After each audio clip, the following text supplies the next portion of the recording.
먼저 17절에서 19절까지 한번 보려고 하는데요. 이 글은 여러분 이미 우리가 에베소서 강에 나가고 있기 때문에 에베소 성도들에게 바울이 이야기합니다. 이미 믿는 자들에게 이야기하는 것이고요. 근데 그 믿는 자들이 옛자, 옛습관, 옛사람 버리지 못한 채 저번 주와 또 이어간다면 겉사람의 치장에 치우쳐 괴로워하는 이들에게 바울은 다시 이야기하기 시작합니다. 주 안에서 증언한다. 여기 증언한다라는 이 동사는 법적 용어예요. 그러니까 무게를 한껏 실어서 이야기하고 있는 거죠. 증인으로 소환이 되어 증언하는 자의 말이다. 누구의 증인이 되는 거예요? 하나님. 네. 어쩌면 또 예수 그리스도라는 그 재판관 앞에서 증언하는 거죠. 아주 중요한 말이라는 겁니다. 여러분 17절 행함 같이 행하지 말라. 허망함으로 행함 같이 행하지 말라. 저번 주 여러분 기억하신다면 저번 주 4장 1절에 어떻게 시작됐죠? 내가 너희를 권한다. 그냥 말하는 거예요. 그리고 너희가 부르심을 받은 일에 합당하게 행하라 이렇게 시작을 했다 그랬죠. 그래서 1장부터 쭉 쉬지 않고 읽었다면 되게 놀랄 만한 구간이다. 왜 놀랄 만한 구간? 주목해야 될 구간이라고 얘기했죠. 1장부터 3장까지 계속 하나님이 우리에게 베푸신 거에 대해서 얘기하셨어요. 위로와 격려. 널 택하셨고 널 그렇게 사랑하시고 그 비밀로 너희를 초청하시고 계속 칭찬하고 격려하고 위로하셨어요. 위로를 했어요, 바울이.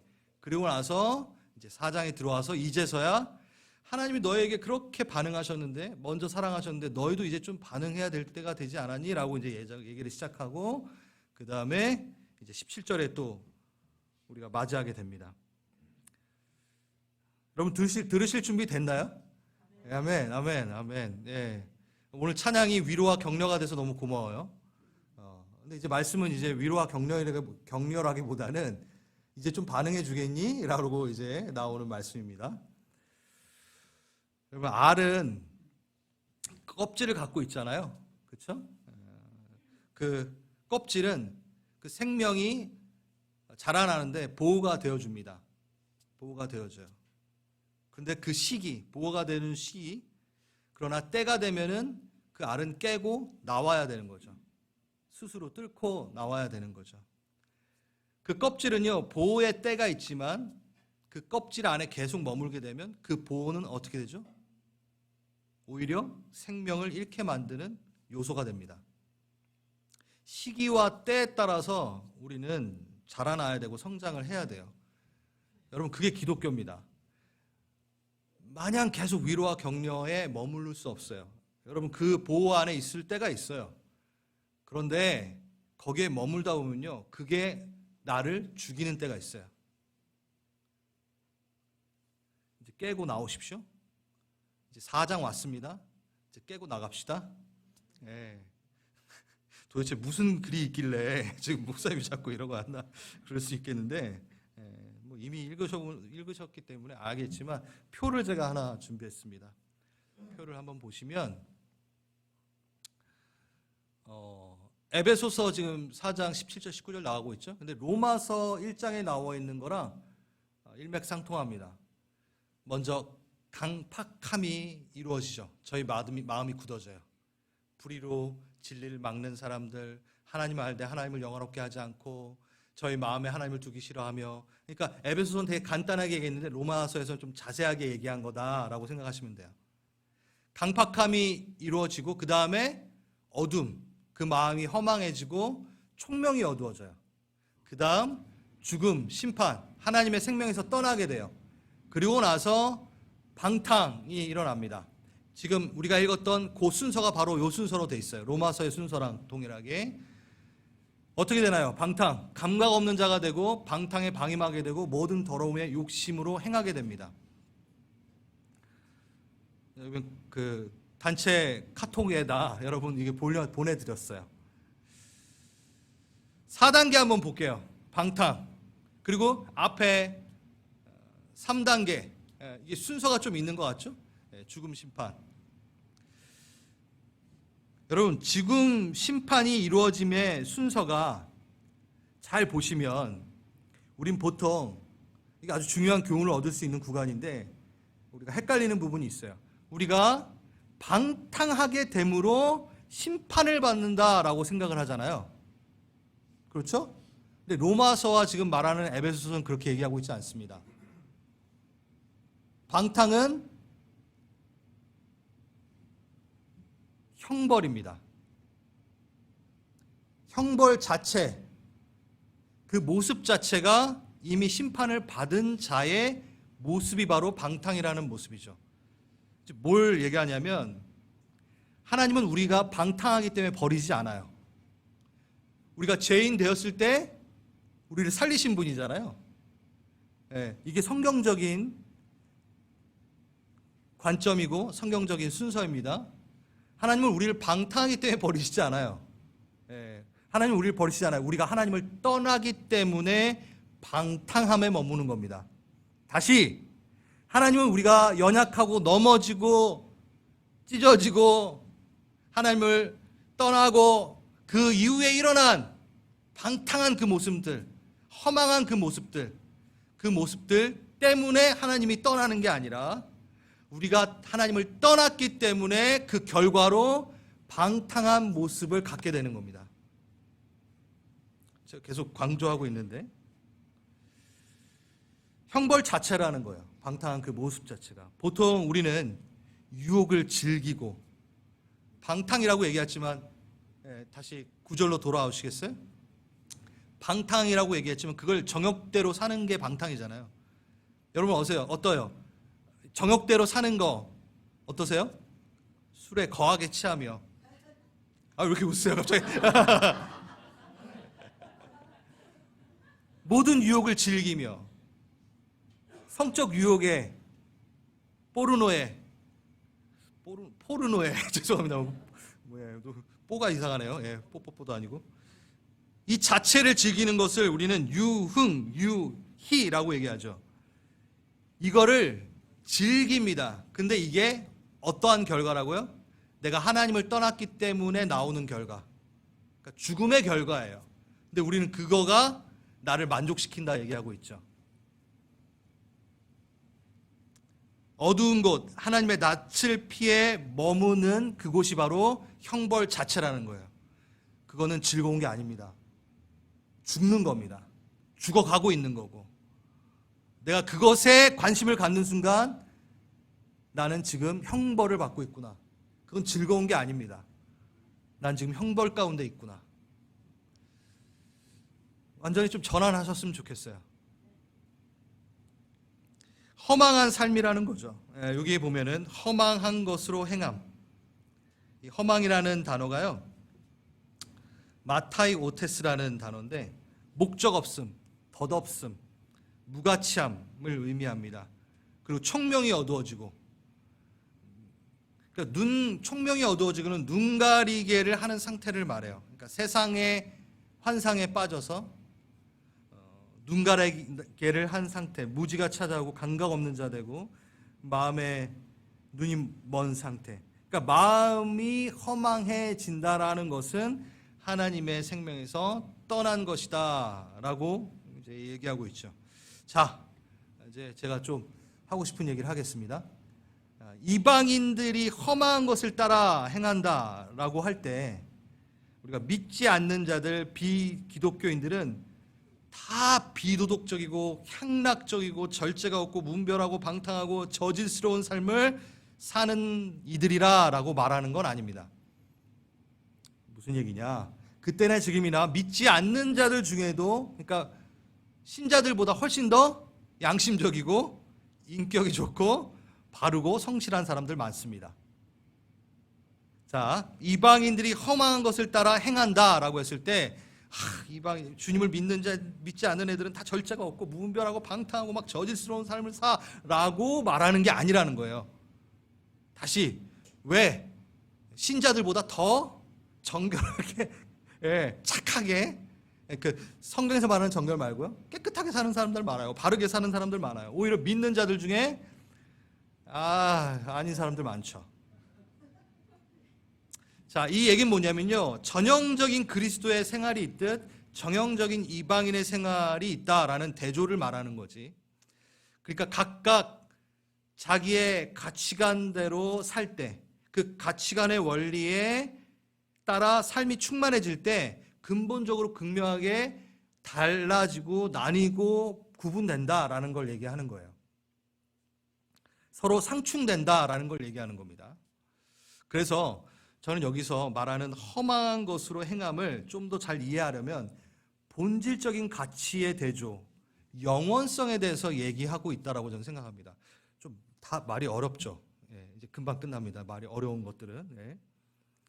그러니까 험한 것을 행한다라고 했을 때는 어떤 행동 양식에 대한 부분보다는, 왜냐하면 여러분 다시 또 얘기하지만 믿지 않는 자들 중에도 행동 거지가 좋은 사람들이 많잖아요. 그렇죠? 그러니까 이 허망한 이방인들은 허망함으로 행한다라는 말을 저는 좀 더 본질적인 영원이라는 주제를 두고 얘기해야 되지 않을까라고 이야기하는 겁니다. 제가 계속 반복하는 게 여러분들이 지금 이해를 못하는 얼굴들이 표정이 지금, 그래서 그래요. 예, 아무튼 가겠습니다. 제가 설명을 못하는 거죠. 예, 근데 아무튼 그러니까 하나님의 생명에서 떠난 이들이, 이건 이 얘기예요. 하나님의 생명에서 떠난 이들이 방탕하게 살던, 성실하게 살던 그 영원성 앞에선 이러나 저러나 다 허망한 삶이다라고 얘기하는 거예요. 그냥 80세, 100세 살고 끝! 그러니까 허망하다라는 거예요. 영원성, 그 삶 안에 어떻게 살든 헛되고 헛되도다가 된다라는 거예요. 왜? 영원성이 없다면, 하나님을 떠난다면 그 사람이 아무리 잘 살고 성실하게 살고 방탕하게 살고 하든 하나님을 떠난 영원성이 없는 자는 그 삶 안은 그냥 허망한 삶이다라고 얘기한다라는 거죠. 그런데 믿는 자는 80에서 100세까지 살지 않고 끝나지 않고 영원성을 갖잖아요. 그러니까 하나님 안에 있는 자는 허망한 삶을 살지 않는 거다라고 적용할 수 있다는 거죠. 일생 안에서 이루어지는 형태가, 그 모든 행태가 다 중요하다. 믿는 자는 허망하게 끝나지 않기 때문에 험한 것으로 이제 행하면 안 된다. 믿는 자는, 너희가 이방인들처럼 이렇게 금방 끝나는 삶이 아니니까, 다 소환되고 평가되는 삶을 사니까 너가 사는 이 일생은 허망한 삶이 아니라 갚아지는 삶이다라고 얘기하는 거죠. 육신의 숨을 쉴 동안에 너네는 그래서 새 사람으로 살아야 돼. 허망한 자로 허망한 삶을 살면 안 돼. 허망하지 않는 삶이 돼야 돼 라고 얘기하는 거죠. 지금 바울은 지금 영원을 향해 가고 있는 믿는 자들에게 말하고 있는 거예요. 그러니까 너희가 영원과 있다와, 영원과 하나님의 나라와 있다서 영적으로 민감하게 살아야 돼. 그러니까 삶의 생활 양식이 달라져야 돼. 너네는 80세, 100세까지 살고 끝나는 애들이 아니니까 너희가 사는 이 모든 생활 양식이 선택 하나하나가 영원에 어떤 영향을 끼치는가를 판단하고 잘 살아야 돼. 이 얘기. 너무 당연한 얘기. 하지만 우린 너무 영원을 인식하지 않고 사는 우리. 시편 90편에 나와 있는 주의 목전에는 천년이 지나간 어제 같으며 밤의 순간은 같을 뿐임이니이다. 천년이 하루 같고 하루가 천년 같고, 이 얘기 아시죠? 예.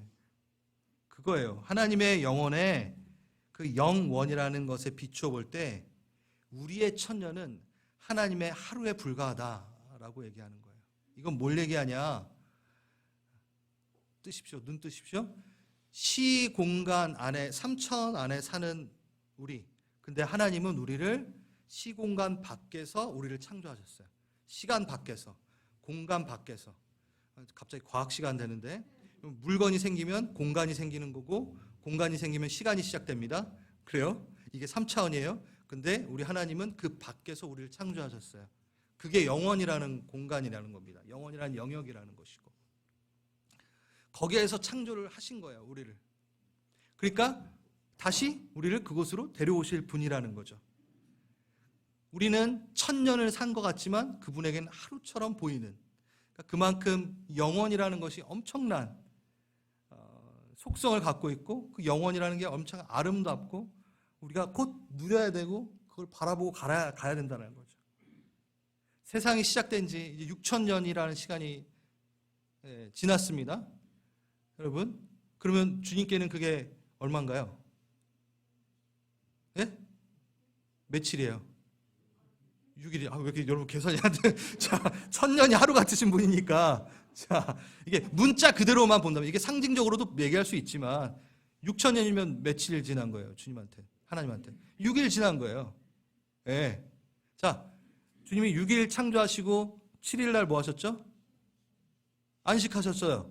안식을 창조하셨어요. 자, 이제 1000년, 6000년이 지나고 1000년이 시작되는 때입니다. 이제 1000년 왕국이 시작될 때고, 여러분 정신 차리십시오. 세상에 진짜 마지막에 때가 오는 딱 타이밍. 주님이 수학을 되게 좋아하세요. 그러니까 산수를 좋아하세요. 그래서 헷갈리게 안 하세요. 그래서 6000년, 이제 1000년, 6일, 이제 안식의 1000일. 그러니까 6일 하루. 재밌죠? 네, 이건 나중에 시간 되면 할 수 있었으면 좋겠어요. 우리는 영원에 대한 감각을 갖고 살아야 됩니다. 그래서 내가 살아가는 이 세상의 모든 일들이 허망한 것으로 남지 않는 자들이기 때문에 이것에 대해서 분명히 소환되고 이 일들에 대해서 기억되고 그리고 갚아지기 때문에 허망한 자로 살지 말고, 허망한 삶 살지 말고, 방탕하게 살지 말고 제대로 살아라고 하는 이 말씀을 우리가 부여잡는 거죠. 그게 바로 새 사람을 입으라, 새 사람으로 살아라, 옛 사람으로 살지 마라 라고 이야기하는 겁니다. 여러분, 바짝 기도해야 될 때입니다.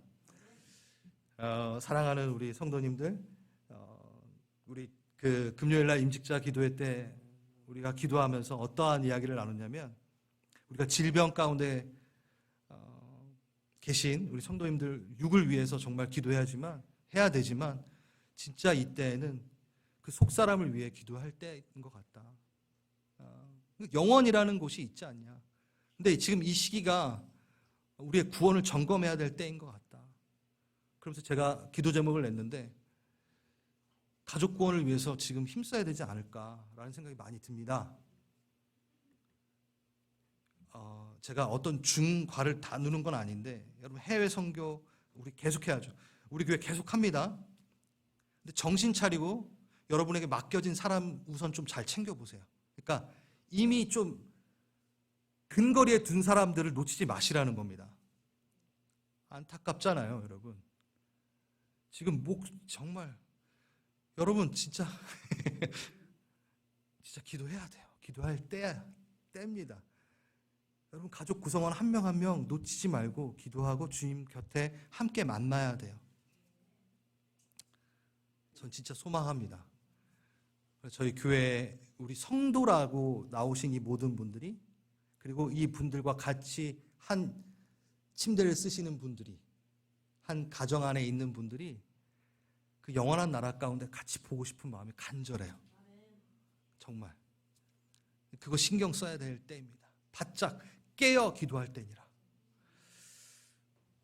우리 가족 구원의 긴급성과 시급성을 여러분 깨달으셨으면 좋겠어요. 그런 시기라는 거. 지금 그걸 준비한 건 아닌데. 자, 20절, 21절 이제 보겠습니다. 자, 오직 너희가 그리스도를 그같이 배우지 아니하였느니라. 그러니까 허망하게 영원성 없는 그 삶으로 살라고 너희는 그리스도에게 배운 적이 없어 라고 얘기하죠. 그리고 진리가 예수 안에 있는 것 같이 너희가 참으로 그에게서 듣고 또한 그 안에서 가르침을 받았을진데, 그러니까 이방인의 어둠과 무지와 대비하여 믿는 자는 무엇을 배웠는지를 지금 얘기하고 있어요. 너희는 뭘 배웠니? 여러분 뭘 배우셨어요? 진리를 배우셔서 진리 안에서 배웠고 들었고 그 안에 가르침 받고. 하나의 학교가 좀 떠오르지 않나요? 가르침 받고 배우고 막 이런 게. 예? 아카데미. 이 당시에 에베소라는 도시는 어땠죠? 학문적으로, 문화적으로 아주 뛰어난 도시였습니다. 고대 3대 빅 도서관이, 큰 도서관이 하나 중에 여기가 있었어요. 그러니까 학문으로 뛰어난, 철학으로, 사상으로 뛰어난, 그래서 아카데미가 플라톤 맞죠? 네, 플라톤에 의해서 이게 만든 아카데미아에서 나온 거잖아요. 아카데미가 처음 들으신 건 아니겠죠? 아무튼 학교라는 거 배우고 뭐 이렇게 하는 거, 거기에 최고의 지성인들이 모인 그 에베소에 지금 바울이 뭐라고 얘기하냐면 너희는 그렇게 배우지 않았어. 너희는 그걸 배운 게 아니야. 예수를 배웠어 라고 얘기하기 시작하는 거예요. 아주 중요한 타이밍이에요. 어떻게 배웠어요? 첫째, 그리스도를 배웠대요. 아마테데. 여기 이게 그 라인 붙인 것처럼 아마테데, 에쿠사테, 에디타데 막 이렇게 쫙 나가요. 이게 뭐냐면 이게 뭐 헬라어를 알 필요는 없지만 그리스도를 배워요. 그러니까 그리스도 자신이 교훈의 내용이 되십니다. 누굴 배워요? 예수 그리스도가 교훈의 내용이 돼요. 가르침의 내용이 돼요. 그 다음 그에게서 들었대요. 직접 그리스도가 가르쳐요.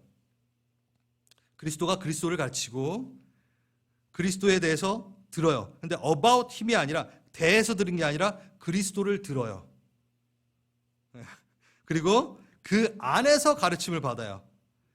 그 가르침의 배경과 환경이 되세요.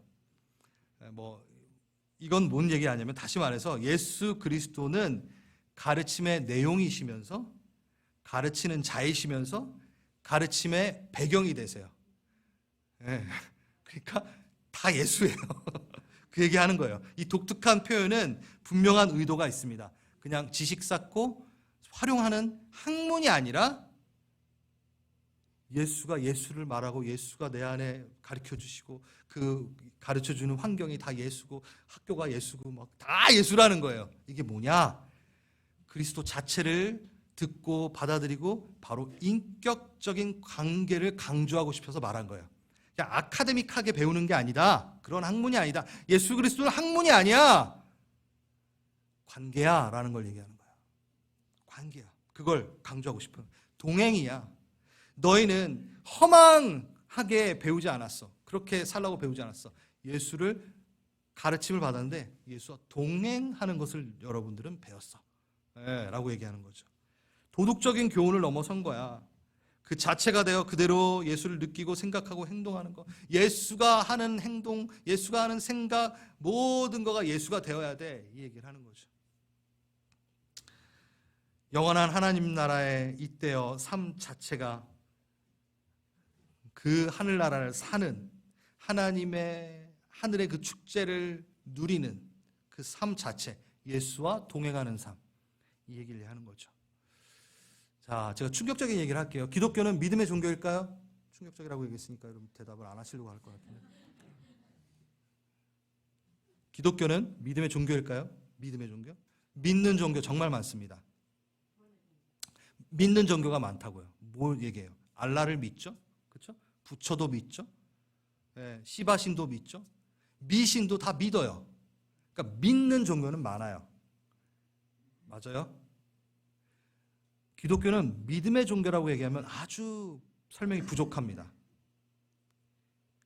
기독교는 믿음의 종교를 넘어 동행의 종교입니다. 그 얘기하는 거예요. 예수를 믿어. 나는 구원받을 걸 믿어. 여러분, 나는 천국 갈 걸 믿습니다. 아무리 그렇게 해도 믿음대로 안 될 수가 있어요. 여러분, 무슨 얘기죠? 관계가 없으면.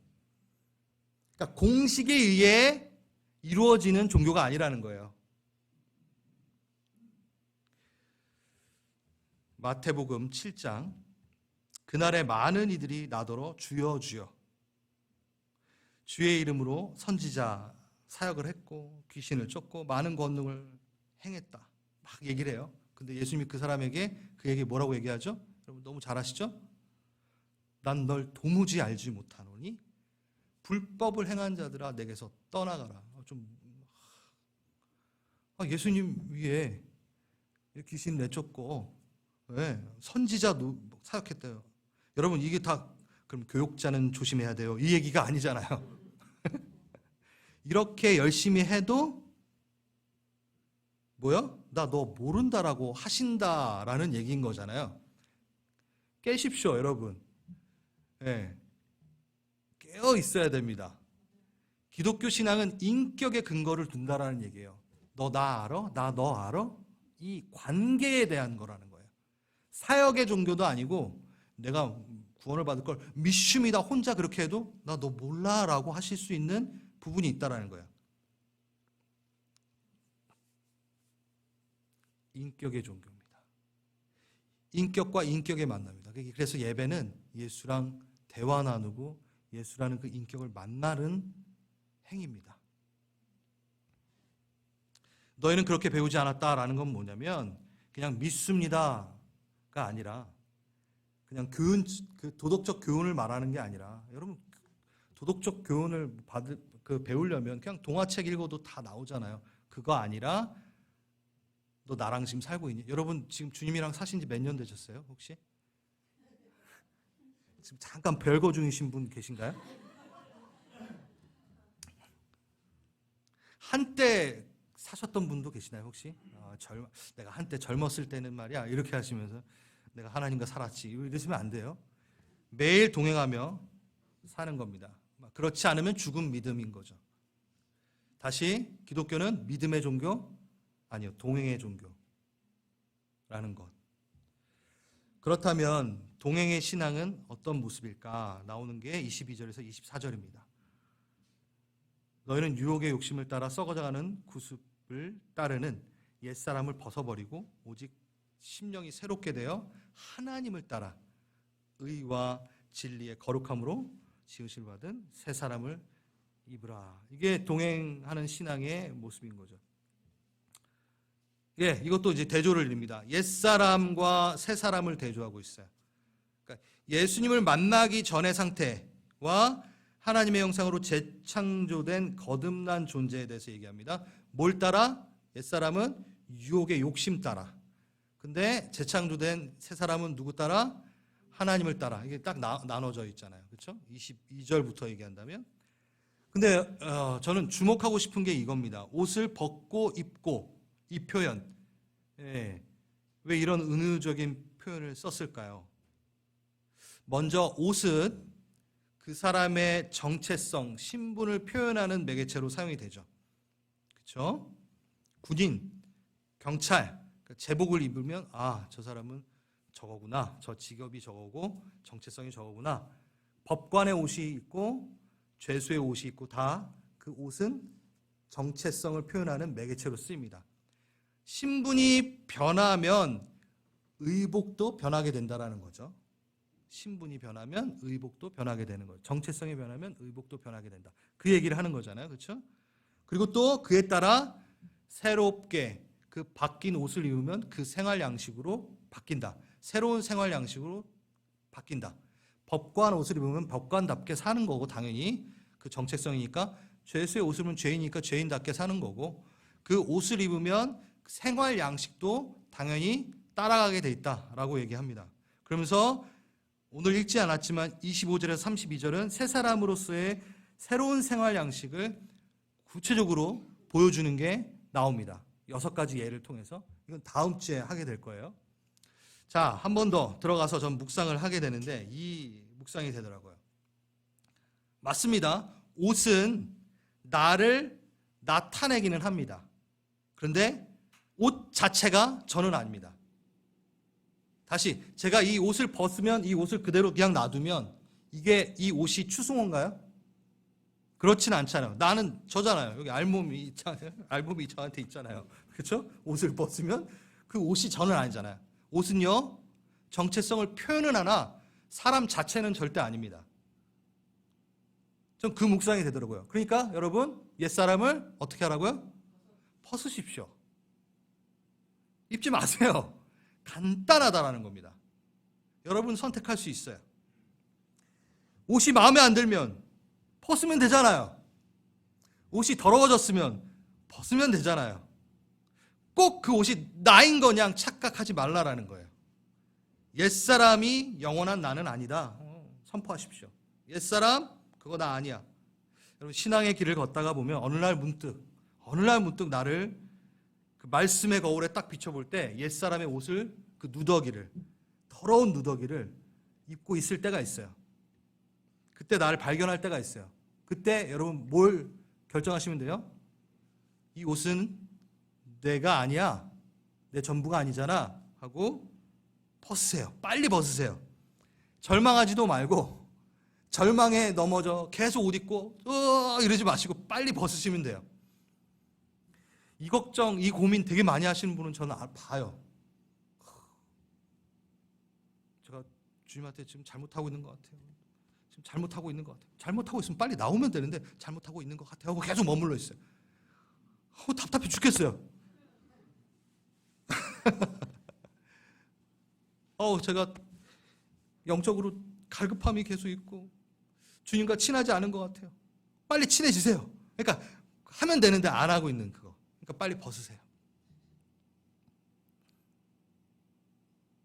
그 얘기랑 똑같다고 제가 예전에 얘기했던 것 같은데, 목사님 저 배가 고파요 이런 거랑 똑같아요. 그럼 뭐 하면 되죠? 밥 먹으세요. 제가 T예요. 네, 맞아요. 네. 저 T입니다. 노력하여. T 반대 뭐죠? F인가? 네. 노력하여 F를 실천하는 사람 중에, 그런데 T예요. 그 딱 중간에 있는 사람입니다. 무슨 얘기하는지 잘 모르겠어요. MBTI. 네, 앞에서 얘기해가지고 갑자기. 여러분, 배가 고파요. 식사하세요. 전 이 얘기 하는 거예요. 저 영적으로 갈급해요. 제가 잘 못 살고 있는 것 같아요. 찬양하세요. 그러니까 제가 말하는 건 빨리 벗으세요. 이거 내 옷 아니야 하고 결단하시면 됩니다. 그렇다면 여러분, 새 사람의 옷을 입는 것 또한 동일하게 적용을 해야 돼요. 이것만 이렇게 적용하면 안 돼요. 자, 그럼 뭐냐? 자, 다시 그 전에 우선 이전의 부패한 습성의 옛사람의 옷을 떨쳐버릴 수 있게 하신 하나님께 감사를 먼저 해야겠죠. 감사하십시오. 그 빛나고 찬란한 그 옷, 새 사람의 옷, 나의 공로로 그 옷을 입은 게 아닙니다. 내가 그 옷을 지은 것도 아니에요. 전 그 옷 만들지도 못해요. 주님이 입히셔 주십니다. 감사해야 됩니다.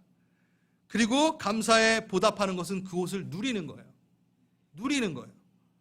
여러분, 제가 우리 하일이랑 하은한테 어디서 아무튼 제가 지어 입히진 않지만 옷을 사가지고 입혀요. 그럼 그 보답이 뭘까요? 그 옷을 사준 부모에 대한 그의 보답은 뭘까요? 이쁘게 감사하게 입고 돌아다니면 돼요. 그렇죠? 그러니까 감사하면 돼요. 입고 누리면 돼요. 그것뿐이에요. 네. 누리셔야 돼요. 그리고 그때 우리는 기억해야 됩니다. 이게 내 돈 주고 산 게 아니구나. 하은아 잘 들어라. 그건 네 돈 주고 산 게 아니다. 네. 뭐 이거를 기억하라는 거예요. 뭐 얘기냐? 똑같이 적용해야 되잖아요. 그 의의 옷, 내가 의로워서 입은 게 아니야를 명심하시라는 거예요. 주님이 입혀주셨고, 주님이 만드셨고, 주님이 입히신 거예요. 그 안에 연약한 내가 들어있음을 인정을 하고 깨닫고, 어떻게 입혀주시지 않으면 그냥 흙으로 돌아가는 존재일 뿐이라는 것을 알고 겸손하게 자고하지 않게 그 옷을 소중히 여기는 겁니다. 새 사람을 입으라. 여기 동사 엔디오라는 단어를 쓰는데요. 이건요, 옷 속으로 들어간다라는 동사예요. 재밌죠? 옷을 입다라는 의미도 있지만 옷을 입히다라는 언어로 번역도 가능합니다. 그래서 마가복음 15장에 예수에게 로마 병사들이 십자가 달리시기 전에 채찍질하고 뭘 입혀요? 자색 옷을 입힙니다. 여기에 입히고가 이 단어예요. 그러니까 스스로 입는다라는 걸로 활용이 되지만 성경에는 입힌다라는 것에 이 단어가 쓰여요. 입힌다. 새 사람을 예수가 입힌다. 넌 입어라. 주님은 그걸 입히신다. 넌 그 옷 속에 들어가라. 옷 속에 들어가라. 수치로 옷 입으시고 예수는 자기 빛난 옷을 우리에게 주시는 거예요.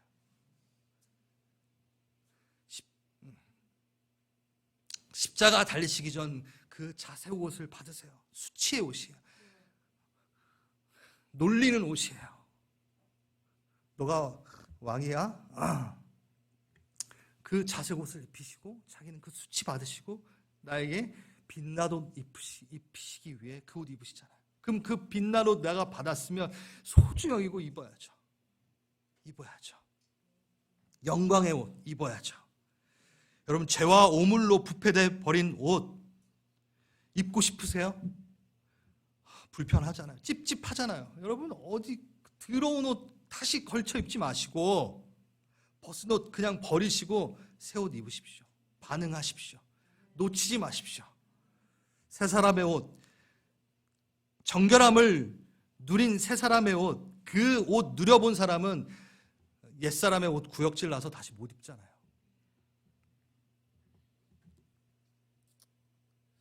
바울은요, 이미 믿음 안에 거한 자들에게 이 글을 쓴 거예요. 이미 새 사람의 옷을 입었는데 다시 입으라고 또 권유하고 있어요. 문득 거울 보면 또 옛사람 옷 입고 있으니까 새 사람 옷 입어. 빨리 벗고 또 입어. 얘기하고 있는 거죠. 예수님의 의의 옷은 유행을 타지 않습니다. 계절을 타지 않습니다. 사계절 입으셔도 돼요. 평생 입으셔도 돼요. 그래서 이 두 가지를 잘 기억하고 날 주께 고정해야 돼요. 다시 한번, 말씀의 거울 앞에 섰을 때 어느새 내가 옛사람의 옷을 입고 있다? 그거 나 아니야. 내 옷 아니야. 그거 옷이잖아. 벗으세요. 빨리 벗으세요. 그리고 빨리 새 사람을 입으세요. 새 사람의 옷을 입으세요. 하지만 그 새 사람의 옷을 입을 때 감사함으로 귀중하로 입으세요. 언제든지 필요하면 그냥 내가 사서 입을 수 있는 옷이 아니라니까요. 귀중히 여기세요. 그러니까 벗지 마세요. 방심하지 마세요. 부족하고 연약한 자임을 내가 기억하고 감각 없는 자, 허망한 자 되지 말고 그 옷을 지키세요. 분별하세요. 그 옷을 누가 뺏으려고 하거나 더럽히려고 하면은 빨리빨리 터세요. 여러분, 새 옷 입었는데 누가 와가지고 거기에다 뭔가 묻히려고 하면은 묻혀라 이러고 계십니까? 피하잖아요. 피하세요.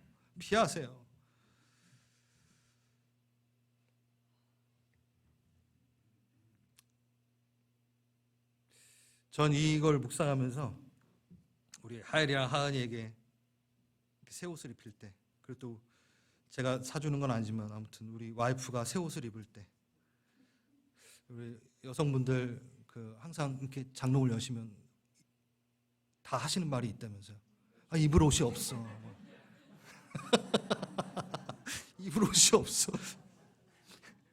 네. 네, 모르겠어요. 아무튼 없으신가 봐요. 네. 근데 의의 옷은 있습니다. 새 사람의 옷은 있습니다.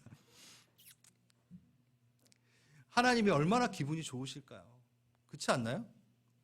제가 우리 하엘이랑 하은이한테 새 옷을 딱 이렇게 입힐 때 이게 여러분 그 기분이 있잖아요. 그 만족감이 있잖아요. 잘 어울리고 너무 이쁘고 깨끗하고. 근데 그 아이가 그 옷을 입고 막 즐거워하고 막 거울 앞에 쓰고 막 이럴 때 그 감정을 한번 생각해 보세요. 하나님의 그런 거예요. 하나님 감정이 그렇다라는 거예요. 여러분들 보실 때. 에? 그런데 우리 하엘이가 기껏 사준 새 옷을 벗어버리고 저기 막 넝마 막 이렇게 쓰레기통에서 꺼져가지고 막 입으면은 어떠세요? 가슴 아프잖아요. 하나님이 그러세요. 하나님 마음 조금이라도 아신다면 여러분 결단하십시오. 새 옷 입읍시다. 새 사람의 옷 입읍시다. 네. 하나님을 따라 의와 진리의 거룩함으로 새 지으심을 받은 새 사람을 입으라. 이 새 사람으로서의 이 생활 양식 전에 이 거룩함으로 지어지는 그 이 옷, 새 사람의 옷. 다음 주에 하겠습니다. 시간이 이거를 중간에 하다 말면 안 될 것 같아요. 되게 중요한 거라서. To be continue. 여러분, 거룩이라는 것을 우리가 찬양을 하잖아요. 거룩하다. 만군의 왜 거룩이라는 걸 찬양을 할까요? 영광과 존귀와 주님 위엄, 주님의 속성을 우린 찬양하잖아요. 그러니까 영광과 위엄과 존귀와 능력과 막 그게 찬양을 하는 하나님의 속성이잖아요. 근데 그 중에 하나님께서 우리에게 너는 존귀해라, 너는 영광이 되어라 얘기하시기보다 항상 우리에게 거룩하라 라고 얘기해요. 그 속성 중에 하나님의 거룩을 우리에게 요청을 해요. 거룩을 요청을 해요. 이거에 대해서 다음 주에 얘기하겠습니다. 지금 막 제가 얘기하려고 그러고 하면 안 되는데, 제가 존 메가더 목사님의 설교문 중에 하나를 이야기하겠습니다. 갈보리 채플과 연관이 깊으신 목사님이죠. 우리 존 메가더 목사님. 언젠가 모든 사람은 주님 앞에 설 것입니다. 그중 많은 사람이 자신은 천국에 들어갈 거라 생각하지만 지옥행이라는 걸 듣게 될 것입니다. 자신이 구원받았다고 착각하는 것보다 더 끔찍한 건 없습니다. 제가 여러분의 구원의 확신을 흔들려고 얘기하는 게 아니에요. 근데 성경은 분명히 얘기합니다. 여러분, 악하고 게으른 종아라고 얘기하잖아요. 그리고 착하고 충성된 종아, 다 종이에요. 그러니까 그 권속 아래에 있는 사람들이에요. 주여 주여, 주님 자기는 안다고 하고 선지자 노릇하고, 그러니까 주님을 알고 행동을 해봤고 다 그런 사람들이에요. 그런데 어떤 일이 일어나죠?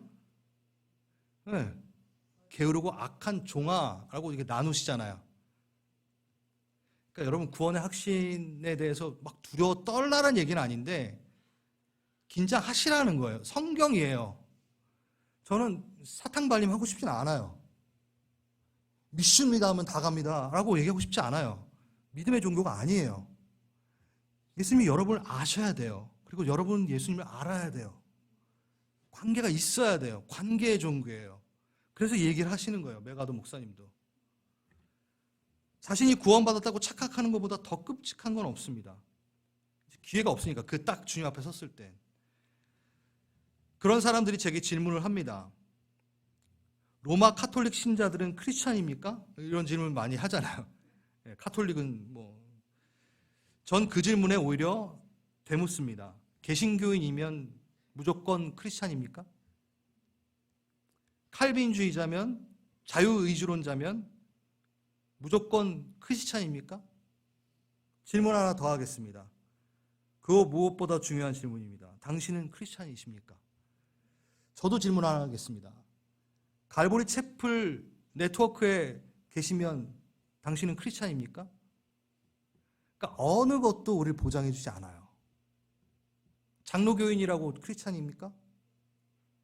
어느 것도 보장해 주지 않아요. 교회 다닌다고 그걸 보장해 주지 않아요.